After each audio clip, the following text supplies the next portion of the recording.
मेरा नाम राहुल सैनी है और मैं आपका maths by Rahul Saini channel पर बहुत बहुत स्वागत करता हूं। आज हम बात करने जा रहे हैं एचसीएफ और एलसीएम के कॉमन जो क्वेश्चंस आते हैं जो दोनों को मिलाकर बनते हैं। हमने पिछली दो क्लासों में एचसीएफ के अलग और एलसीएम के अलग दोनों टाइप कर लिए थे। आज हम एचसीएफ और एचसीएफ दोनों के मिक्स क्वेश्चन जो थोड़े से एग्जाम में टफेस्ट क्वेश्चन माने जाते हैं वो करने वाले हैं, उनकी प्रैक्टिस करने वाले हैं, उनका मेथड देखने वाले हैं कि हम उनको कैसे करेंगे। तो बिना रुके शुरू करते हैं आज की क्लास में।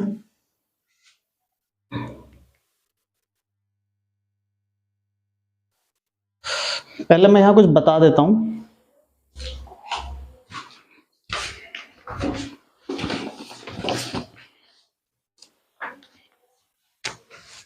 जैसे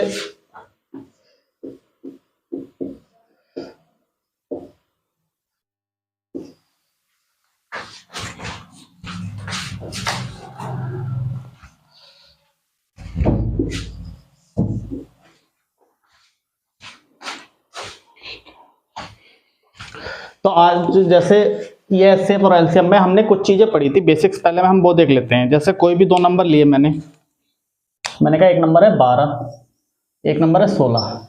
इसके मैं क्या फैक्टर कर सकता हूँ, 4 गुणा 3 और इसके 4 गुणा 4। तो मैं ये कहना चाह रहा हूं जैसे ये जो 4 था ये तो कॉमन था, ये इनका क्या था, एचसीएफ, ठीक है। ये जो 3 और 4 था ये रेशो हो गया, एक तरफ से अनुपात। एचसीएफ निकालने के बाद मतलब जो इनका कॉमन नंबर्स निकालने के बाद बाकी दो जो नंबर बचेंगे वो एक अनुपात में बचते हैं। जैसे अगर मैं इनमें से 4 इनका एचसीएफ निकाल दूं तो ये जो दो नंबर है ये 3 और 4 के अनुपात में बचे, ये 3 और 4 के अनुपात में हमको मिलेंगे। तो मैं ये कह सकता हूं अगर हमारा एचसीएफ H है और अनुपात कितना है 3 और 4, जैसे माना मैंने HCF is equal to H, अनुपात कितना है x, y, दो नंबर का, तो नंबर क्या संख्याएं क्या होंगी, hx hy। उनका एलसीएम क्या हो जाएगा, एलसीएम में हम क्या करते हैं पहले जो कॉमन होता है वो लिख लेते हैं, उसके बाद वो नंबर लिख लेते हैं जो कॉमन नहीं होता, hx/, ठीक है। ये चीज हमने देखी थी। अब हम इसको एक चीज और देखते हैं।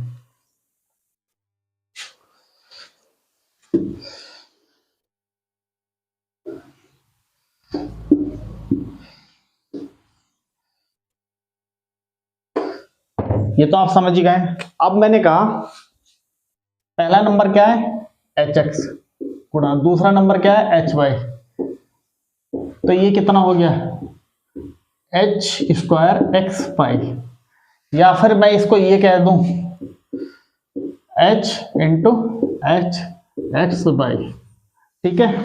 यानी पहली संख्या गुणा दूसरी संख्या बराबर एचसीएफ इंटू एलसीएम, लासा इंटू मासा, ठीक है। मैं ये कह सकता हूं ये फॉर्मूला, इसको आप देख सकते हैं। अब हम इस फॉर्मूले पर रिलेटेड हम क्वेश्चंस करने वाले हैं, कुछ थोड़े से अच्छे हम क्वेश्चंस करेंगे, ठीक है। मैं इसको मिटा देता हूं।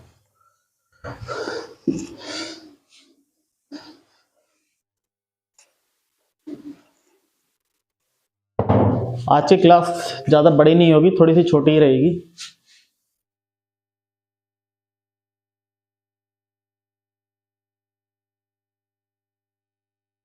अरे ये क्या था,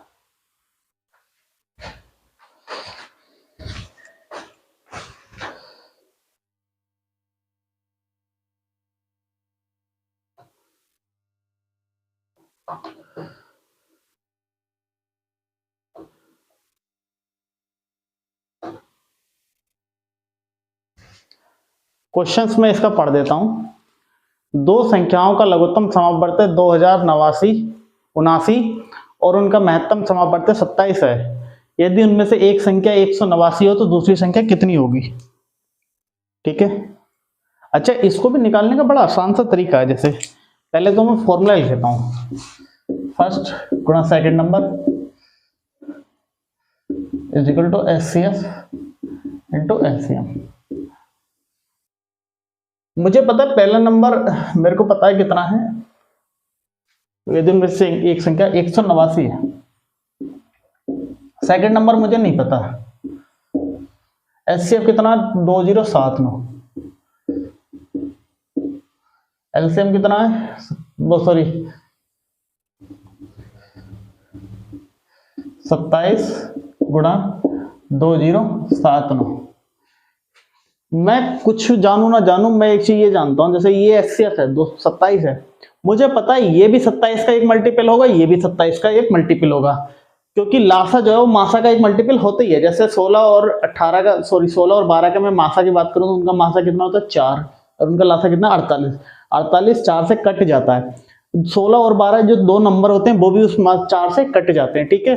तो मुझे ये पता है 27 से मेरी ये तीनों संख्याएं कट जाएंगी। तो मैं क्या करता हूं, जैसे मैं इसको 27 से काटता हूं, कितनी बार जाएगा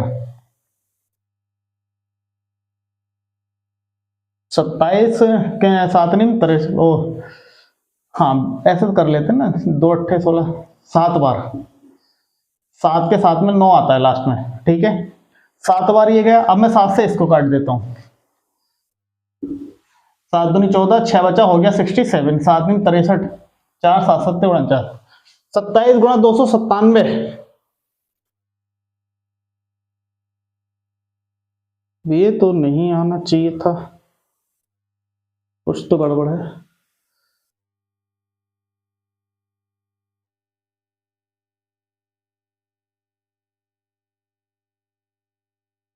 अरे हाँ ये 27 तो कट ही चुका है ना, ठीक है 27 से ये 7 बार गया और 7 से ये 297 गया, तो सेकंड नंबर कितना आ गया 297। इसके अलावा एक तरीका ये भी है कि मैं ऑप्शन में चेक कर लूं कि कौन सा संख्या 27 से कट रही है, लेकिन वहां काफी सारी संख्याएं हो सकती हैं जो 27 से कटने वाली हों। बेटर यही है मैं ये देख लेता हूं, मुझे किसी से नहीं काटनी संख्याओं को, जो ऐसे होता मैं उसी से ढूंढूंगा इनको काटने की, तो मुझे काटने के लिए और कोई नंबर ढूंढना नहीं पड़ेगा, ये मेरे पास थोड़ा सा बेनिफिट हो जाएगा, ठीक है। तो अगला क्वेश्चन देखते हैं, थोड़ा और क्लैरिटी आ जाएगी क्वेश्चन से।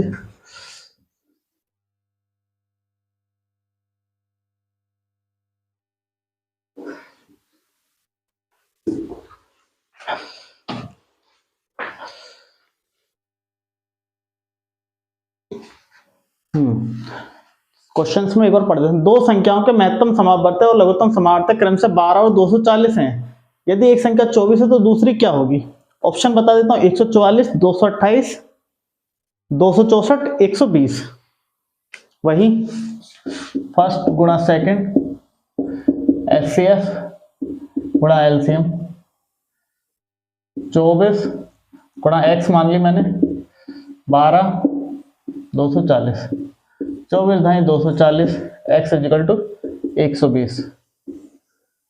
तो इस टाइप पे हम ये क्वेश्चन इस तरह से कर सकते हैं, पहली संख्या गुणा दूसरी संख्या बराबर लासा गुणा मासा, कोई भी दिक्कत नहीं आने वाली है, ठीक है।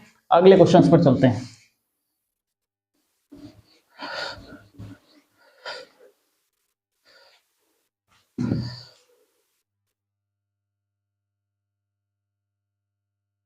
ये क्वेश्चन थोड़ा सा अच्छा क्वेश्चन है, इसको मैं पढ़ता हूं।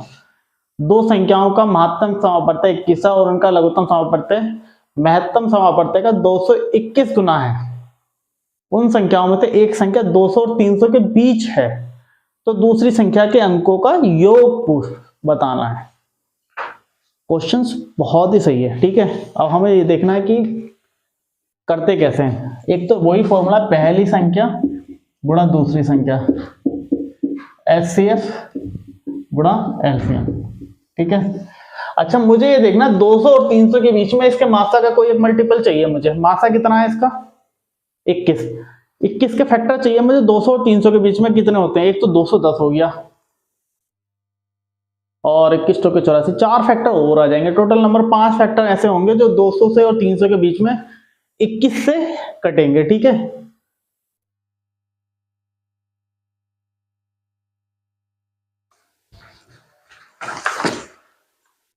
क्वेश्चन नंबर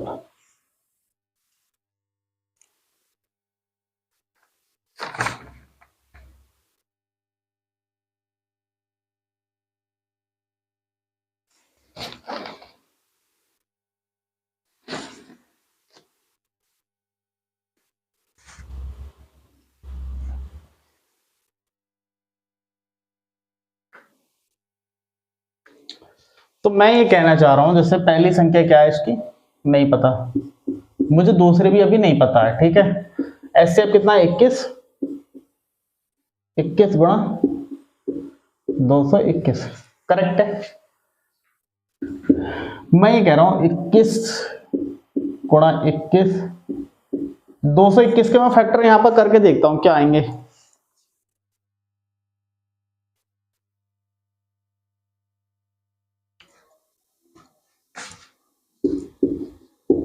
अच्छा इत्तेफाक की बात है, ये जो दो संख्याएं हैं 13 और 17 ये हमारी अभाज्य संख्याएं हैं, मतलब कोई और पॉसिबिलिटीज बन नहीं सकती है 221 में।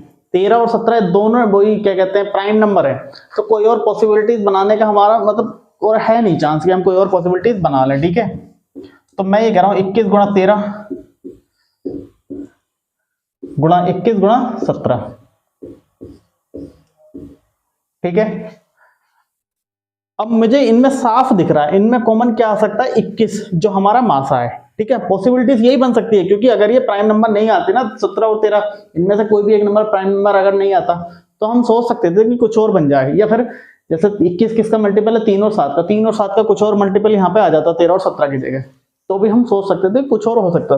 ये प्राइम नंबर आने की बजाय कि हम इसके कोई और फैक्टर नहीं कर सकते, तो हमारे पास पॉसिबल दो नंबर्स क्या है 21 और 13, 21 और 17। तो इन्होंने हमसे क्या पूछा है, यदि उनमें से एक संख्या 200 और 300 के बीच हो तो दूसरी संख्या के अंकों का योग पूछा है इन्होंने। अच्छा इनमें से हमें ये पता निकालना है एक संख्या कौन सी 200 और 300 के बीच में है, और उसके अलावा हम उसको छोड़ देंगे, बाकी दूसरे नंबर का हम योग निकाल लेंगे, ठीक है। ये दो संख्या हमारी आ चुकी हैं, ठीक है। तो मैं ये कह रहा हूँ 21 और 13 की मल्टीपल करके देख लो भाई, 21 दाएं बड़ा आसान है, इस तरह से देखो 21 दाएं 210, 21 3 63, तो 210 और 63 कितने हो गए 273, 200 से 300 के बीच में आ गई, ये नंबर हम नहीं लेंगे। यार 21 और 17 हम ये नंबर ले लेंगे। अब इसका मल्टीपल करके इसके सम कैसे निकालें, तो भाई बड़ा ही आसान है, डिजिटल सम वाला मेथड एक होता है। मैंने कहा 21 गुणा 17, मैं ये कह रहा हूँ 2 और 1 3, 7 और 1 8 गुणा 24, 4 2 6, 4 और 2 6, ठीक है। ऐसे जोड़ते चले जाते हैं सिंगल डिजिट में लाने तक। अब मुझे यहां देखना है किसका डिजिट सम 6 आ रहा है, 5 और 1 6, 8 और 1 9, 7 और 1 8, 4 और 1 5। ये बड़ा आसान तरीका है, जैसे हमारा नंबर क्या हो जाएगा 15, इस तरह से। डिजिट सम क्या होता है, जैसे मतलब ये एक डिजिट सम वाला मेथड है, ये शायद मैंने अभी तक आपको बताया नहीं है। यहाँ पर नंबर्स को जोड़ के ना एक सिंगल डिजिट में कन्वर्ट किया जाता है, तो उसको मैच करने के लिए इस तरह से यूज करते हैं। ऑप्शन के भी सिंगल डिजिट में कन्वर्ट कर लो, और जो हमारा निकल रहा है उसको भी सिंगल डिजिट में कन्वर्ट कर लो। तो हमने इसको सिंगल डिजिट में कन्वर्ट कर लिया, कैसे 21 और 17 डबल डबल डिजिट में थे, हमने इसको सिंगल में करा 3, 2 और 1 3, 7 और 1 8। अब इन दोनों का मल्टीप्लाई करा, वो डबल डिजिट में आया 24, इसको सिंगल डिजिट में कन्वर्ट करा 2 और 4 6, जोड़ देते हैं, ठीक है 2 और 4 6, ये 6 आ गया। मैं ऑप्शन में देखना चाह रहा हूँ, 4 और 1 5, 1 और 7 8, 1 और 8 9, 1 और 5 6, ये तो एक तरीका हो गया, ठीक है। अदरवाइज हम क्या करेंगे, वही 21 और 17 का मल्टीप्लाई, इसका भी बड़ा आसान तरीका है। देखो इस तरह से, मैं 21 का टेबल 17 में नहीं पढ़ रहा, मैं 17 का टेबल 21 में पढ़ता हूं, ठीक है। मैं इसको लिखता हूं 17 गुणा 21। हमें ये देखना हमें आसान कहां से पढ़ रहा है। मैं ये कह रहा हूं 17 दूनी 34, ये तो मुझे पता है ना। मैं 17 की 20 से मल्टीप्लाई करूंगा तो 340 आएगा, ठीक है। 17 दूनी 34, 340 में मैं 17 जोड़ दूंगा तो कितना आएगा 357। 5 और 3 8 और 7 15, यही मेरा आंसर हो जाएगा, ठीक है। Fourth option. इस तरह से हम मल्टीप्लाई करने के इतने आसान तरीके होते हैं, मतलब आप ये सोचो कि 17 और 21 का मल्टीप्लाई करना, वैसे अगर मैं देखूं काफी मुश्किल है, बट मैं 17 को एक बार 20 में करूंगा, फिर 17 की ना 17, ऐसी बात आएगी 17 और 23 की, तो मैं 17 और 20 की करूंगा, 17 और 3 की करूंगा। इस तरह से मतलब हम तोड़ सकते हैं। जैसे मैंने कहा, मैं कहूँ 29 और 32 का मल्टीप्लाई करो, ठीक है। 29 और 32 का मल्टीप्लाई देखने में बहुत बड़ा लगता है, बट मैं क्या करूंगा 32 को पहले मैं 30 से करूंगा, 32 से 96, मुझे पता है 960 आ गया, माइनस 32, क्योंकि मुझे 29 बार करनी है, 30 बार नहीं करनी है, तो एक बार में घटा दूंगा। 960 में से मैं 32 घटाना बड़ा इजी काम है, 928, दैट इज द आंसर। इस तरह से मल्टीप्लाई को भी हम अगर करते हैं ना, तो वर्बली मल्टीप्लाई करना बड़ा ही आसान हो जाता है, ठीक है।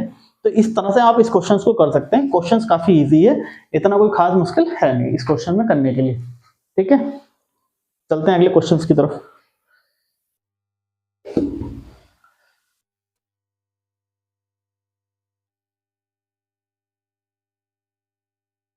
लासा और मासा टेक्निकली मतलब देखा जाए तो बहुत ही इजी चैप्टर है, बस समझने की बात है कि हम उसको कितना समझ के कर लेते हैं।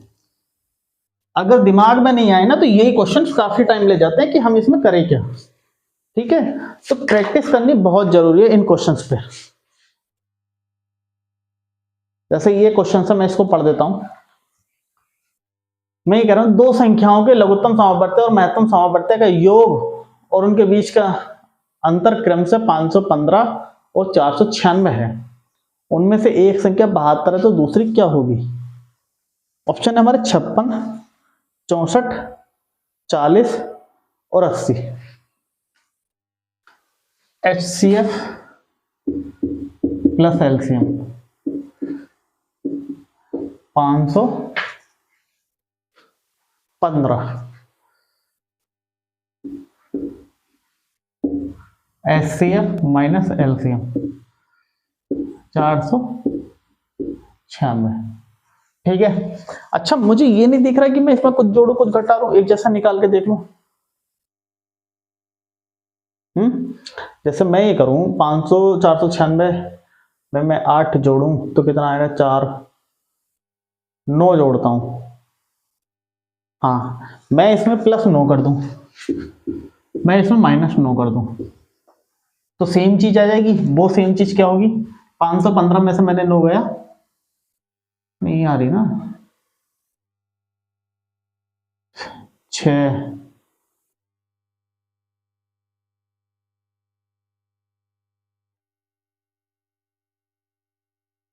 नहीं आ रही, कुछ दिक्कत है।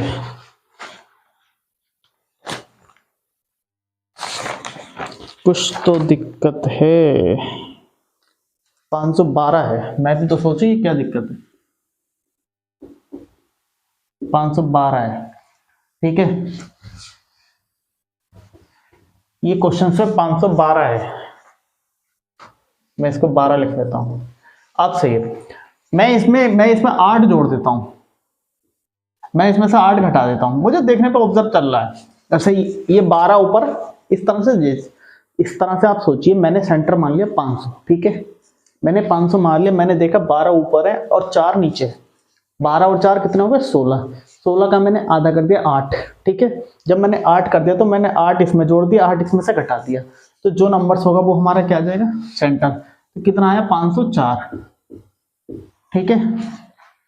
मैं ये कह रहा हूं, मैंने माना एलसीएम, अब मैं भी जानता हूं क्या कहते हैं, वैसे मैंने उल्टा उल्टा लिख लिया है। एलसीएम हमेशा एचसीएफ से बड़ा होता है, ठीक है। तो मैं ये कह रहा हूं एलसीएम माइनस एचसीएफ, एलसीएम हमेशा एचसीएफ से बड़ा होगा प्लस। तो मैं ये कह रहा हूं, मुझे पता है जब ये 504 है, मैंने ये 504 रखा प्लस 8, 504 माइनस 8, ठीक है। अब मुझे पता है जैसे कि ये 504 तो हो गया, ये 8 हो गया, तो हमारा एलसीएम कितना हो गया? 504। एचसीएफ कितना हो गया? 8। अब मुझे क्या देखना है, जैसे हमारा एचसीएफ और क्या कहते हैं, एक संख्या कितनी है? 72। भाई मैं इसको ऐसे कर लेता हूं, फर्स्ट इंटू सेकेंड एचसीएम गुणा एलसीएम, 72 गुणा एक्स 504, सॉरी 8 गुणा 504, 8 नहीं 72। कभी कुछ भी ना कटे ना तो जो मासा होता है उससे वो नंबर काट दो, तो आपको काटने में उतनी दिक्कत नहीं रहेगी। अब ये 9 आ गया, अब मैं 9 से इसको आसानी से काट सकता हूँ। 9 पंजे 45, 9 छिक्का 54, तो x इक्वल टू कितना आ गया? 56। हमारा नंबर कितना आ गया? 56। हमारा आंसर कितना आ गया? 56 फर्स्ट। मैं इसको क्वेश्चंस को एक बार और एक्सप्लेन कर देता हूँ थोड़ा सा अच्छे से। इन्होंने कहा है लासा और मासा का योग कितना है? 512, ये, और उनका अंतर कितना है? 496। अच्छा एक चीज, लासा जो है हमेशा मासा से बड़ा होता है, तो मैं उसको आगे रखूंगा, ठीक है। लासा प्लस मासा, लासा माइनस मासा, एलसीएम माइनस एचसीएफ, ठीक है। मुझे क्या करना होता है, मैंने एक इनका सेंटर मान लिया 500, ठीक है। आप 502 भी मान लो, 504 भी मान लो, कोई फर्क नहीं पड़ेगा। मैंने इजी, मुझे 500 लगा, मैंने 500 मान लिया। मैं ये देख रहा हूँ ये 500 से कितना कम है 4, ये 500 से कितना अधिक है 12, दोनों को जोड़ा 16, 16 का मैंने आधा निकाला 8, मतलब वो इनका सेंटर पॉइंट होगा। मैंने 496 प्लस 8 कर दिया, 512 माइनस 8 कर दिया, तो सेंटर कितना है 504, जो कॉमन आया नंबर। मैं 504 में 8 जोड़ दूं, 504 में से 8 घटा दूं, तो सेम चीज आ जाएगी 496 और 512। तो मुझे पता है एलसीएम कितना हो गया 504, एचसीएफ कितना हो गया 8। उसके बाद मैंने डायरेक्ट फॉर्मूला लगाया। इतना नहीं सोचना, फिर आप सोचोगे मैं 72 है, 72 से इसको मतलब ऐसे मैं नंबर ढूंढूं जो और को भी 8 से कटे। ऑप्शन सारे ऐसे हैं जो 8 से कट जाएंगे, तो उतना हम देख नहीं सकते फिर इसको, ठीक है। तो मैंने बिना सोचे फॉर्मूला लगा दिया 8 गुणा 504 72। अब मैं 72 से इसको काटने के लिए मतलब इतना जिगजिगबाजी नहीं करूंगा, टाइम लगेगा। तो मैं क्या करता हूँ 8 से जो मासा होता है उसमें नंबर ही काट देता हूँ ताकि छोटा हो जाए। 8 ने 72, अब मैं 9 से इसको आसानी से काट सकता हूँ, वो मेरे लिए ज्यादा बेटर है। तो मैंने 900 इसको 56 बार काट दिया, वो ज्यादा बेटर है, वही आंसर आ गया हमारा, ठीक है। इस तरह से चीजों को अप्लाई करेंगे ना तो टाइम की बचत होती है।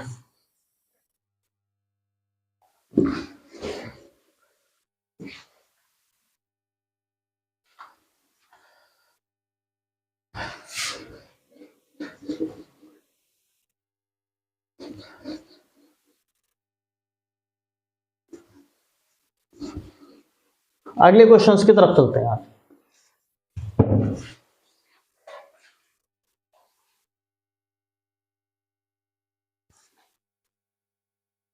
क्वेश्चंस में एक बार पढ़ देता हूं। दो संख्याओं का लासा 56 गुना है, उनका महत्तम समापवर्तक और लघुत्तम समापवर्तक का योग 170 है। तो दो संख्याओं में से एक 240 है। ये क्या कर रहा है यार, क्वेश्चन काफी खतरनाक टाइप करेगा। अच्छा, दो संख्याओं का, हाँ सही है, यहां पर आएगा HCF।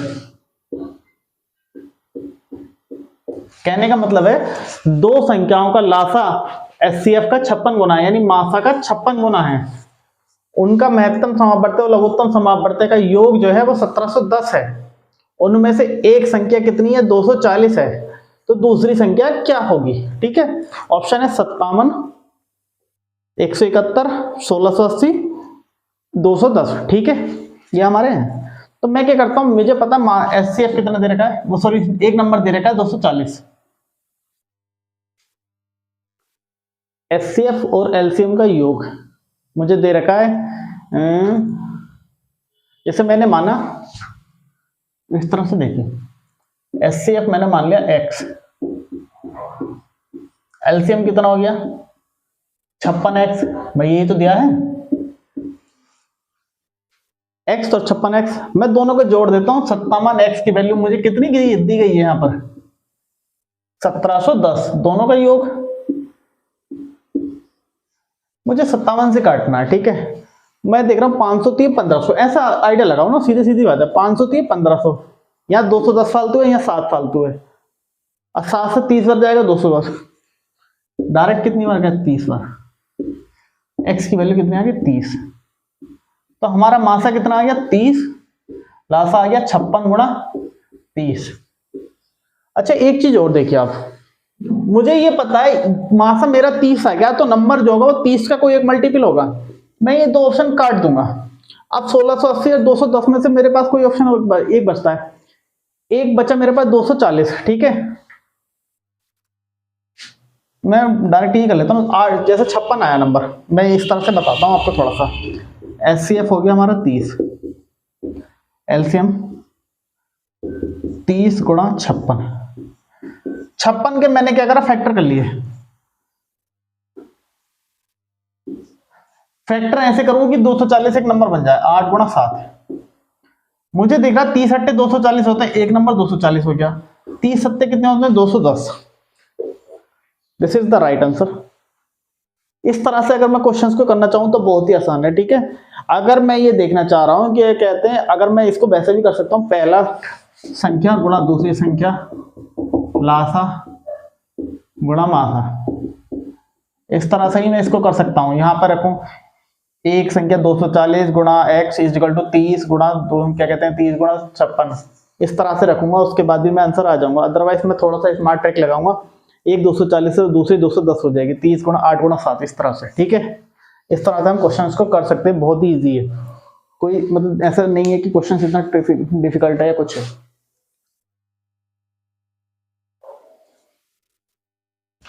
अगले क्वेश्चन की तरफ चलते हैं।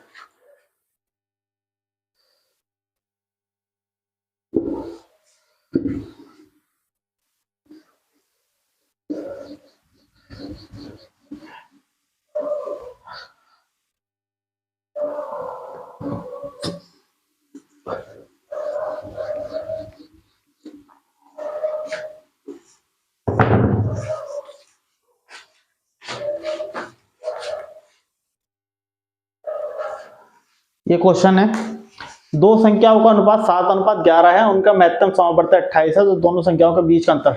अरे भाई, इससे आसान तो क्वेश्चन ही नहीं हो सकता। महत्तम समावर्त कितना है? 28 है, अनुपात 11 है।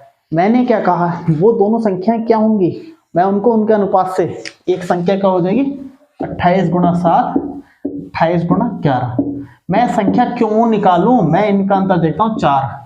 मैंने देखा 28 गुणा 4, भाई यही तो अंतर होगा, 20 चौक 80, 8 चौक 32, 112। Third is the right answer. इस तरह से होता है। क्या है, जैसे मुझे अंतर निकालने के लिए उनकी संख्याएं निकालनी है, और हमने क्या पढ़ा है, संख्याओं के मात्रा को उनके अनुपात से गुणा कर दो तो संख्याएं निकल आती हैं। मैंने 28 को 7 से गुणा करी, संख्या आ जाएगी। 28 को 11 से गुणा करी तो नंबर आ जाएगा। मैं क्या करता हूँ, मैं उनके अनुपात का अंतर ले लेता हूँ। जब अनुपात के अंतर से मैं गुणा करूंगा तो संख्याओं का अंतर ऑटोमेटिकली आ जाएगा। तो मैंने क्या करा, 11 और 7 का अंतर निकाला 4, तो 28 गुणा 4 इक्वल टू 112। ये हमारा राइट आंसर हो जाएगा। इस तरह से क्वेश्चंस के हम अप्रोच रखने वाले हैं। ठीक है, ये देख सकते हैं, काफी आसान है। अगले क्वेश्चंस की तरफ चलते हैं।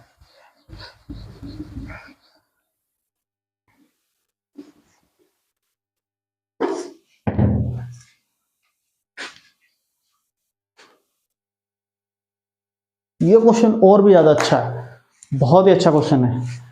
तीन संख्याएं 1/2, 2/3 और 3/4 के अनुपात में हैं।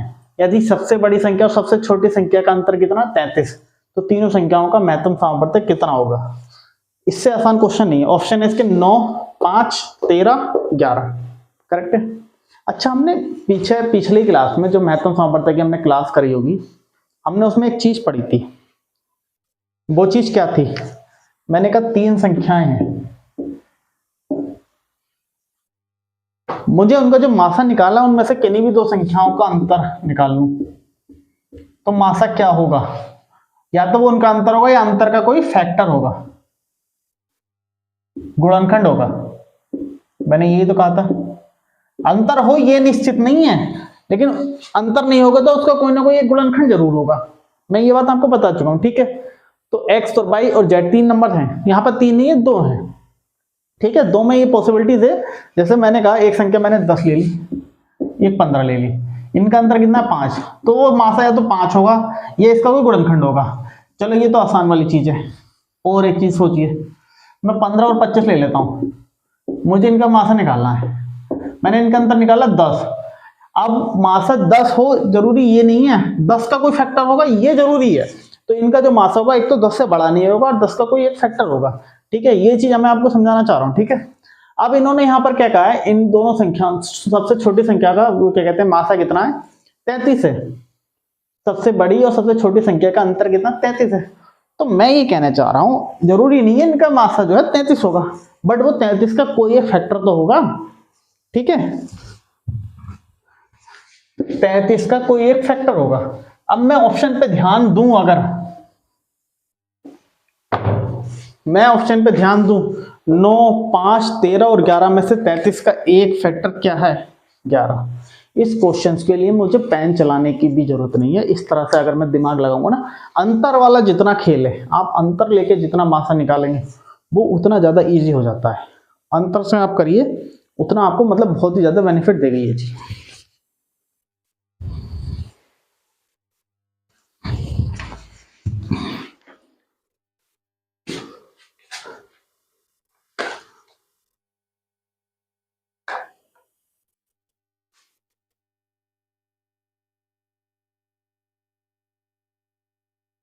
अब हम कुछ और अलग से कुछ चीजें पढ़ना चाह रहे हैं।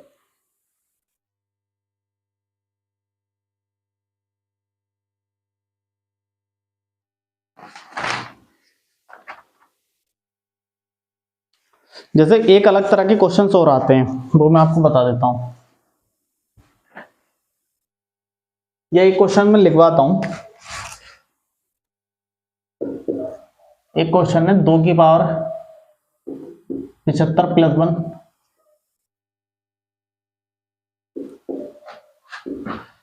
2 की पावर 75 माइनस 1, 2 की पावर 75 प्लस 1। एचसीएफ क्या होगा? ऑप्शन में दे देता हूं। 2, 4,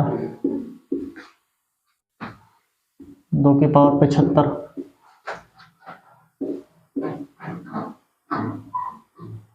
2 की पावर 5। ये हमारे पास 4 ऑप्शन है, ठीक है। इसका आपको आंसर बताना है कि इसका आंसर क्या हो सकता है, ठीक है। क्वेश्चन है 2 की पावर 75 माइनस 1 और उनको 2 की पावर 75 प्लस 1, दो संख्याएं, उनका एचसीएफ क्या होगा, ठीक। इस तरह का क्वेश्चन आप कैसे करेंगे? क्वेश्चन ज्यादा बड़ा नहीं है, क्वेश्चन देख के टिक करने वाला है।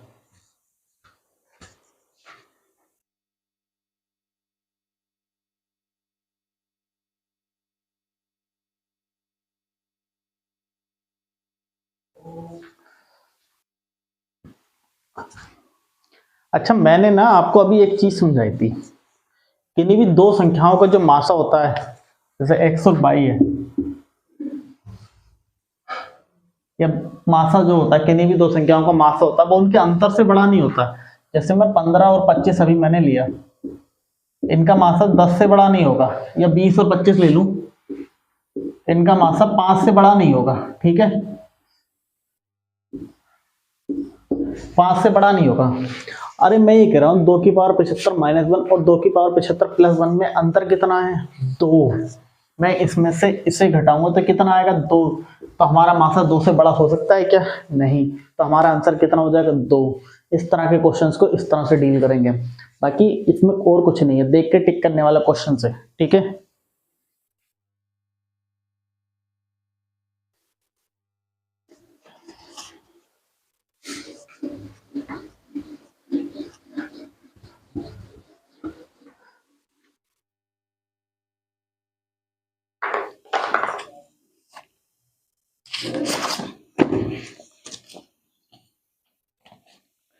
एक तरह के क्वेश्चन और आते हैं, जैसे 2 की पावर 10 प्लस 1, 2 की पावर 15 प्लस 1, इसका एचसीएफ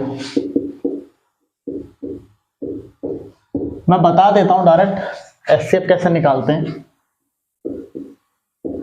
जो पावर होती है उनका मासा ले लेते हैं, एचसीएफ हो 2 की पावर 5, या फिर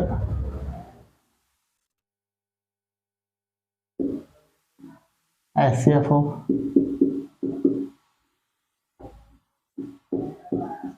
प्लस। तो एचसीएफ ऑफ 10 और 15 का एचसीएफ कितना आएगा? 2 की पावर 5 प्लस 1। इसे हम नोट कर सकते हैं। इस तरह के क्वेश्चन में जो पावर का एचसीएफ होता है, हम उसको लिख देते हैं इसके पावर में, तो वो हमारा उसके बाद प्लस 1 ऐसे लगा दो, वो हमारा आंसर हो जाएगा, ठीक है। एक टाइप हमारा ये हो गया। इस तरह का अगर कोई क्वेश्चन आता है तो आप उसको इस तरह से डील कर सकते हैं आसानी से।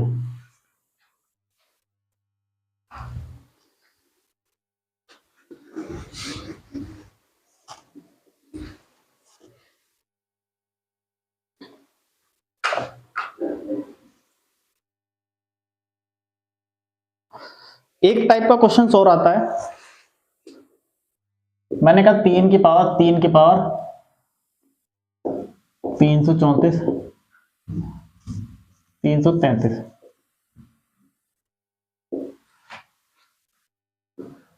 3 की पावर 334।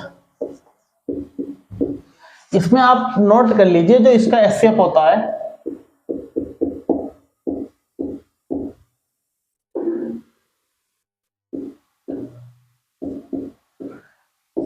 जो छोटा नंबर होता है वो एचसीएफ हो जाता है इसका। इस तरह के क्वेश्चंस में आप इसको इस तरह से डील कर लेते हैं, जो भी छोटा नंबर होगा वो इसका एचसीएफ हो जाएगा।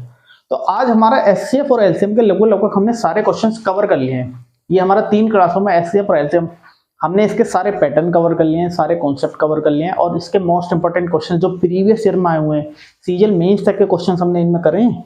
ठीक है, तो इस तरह के हम लगभग सारे क्वेश्चन हम डिफरेंट टाइप्स के क्वेश्चन कवर कर चुके हैं। ठीक है, तो अब हम अगली क्लास में सिंप्लीफिकेशन लेके आएंगे, सॉरी घातांक और करणीय लेके आएंगे। ठीक है, अब एचसीएफ और एलसीएम के जितने क्वेश्चन हैं आप उसका रिवीजन कर सकते हैं। अगर कोई दिक्कत हो या कोई परेशानी हो तो आप हमें कमेंट सेक्शन में बता सकते हैं। ठीक है, तो हम उसको दोबारा से समझा देंगे। ठीक है, आज की क्लास के लिए केवल इतना ही है। अगर आपको वीडियो ज़्यादा से ज़्यादा अच्छी लग रही है, शेयर करिए, ज़्यादा से ज़्यादा लोगों तक ये पहुंच सके। ठीक है, और ज़्यादा से ज़्यादा लोग हमें ज्वाइन कर सकें। तो आज की क्लास को हम यहीं पर ख़त्म करते हैं, तो अगली क्लास में मिलते हैं। तब तक के लिए नमस्कार, धन्यवाद।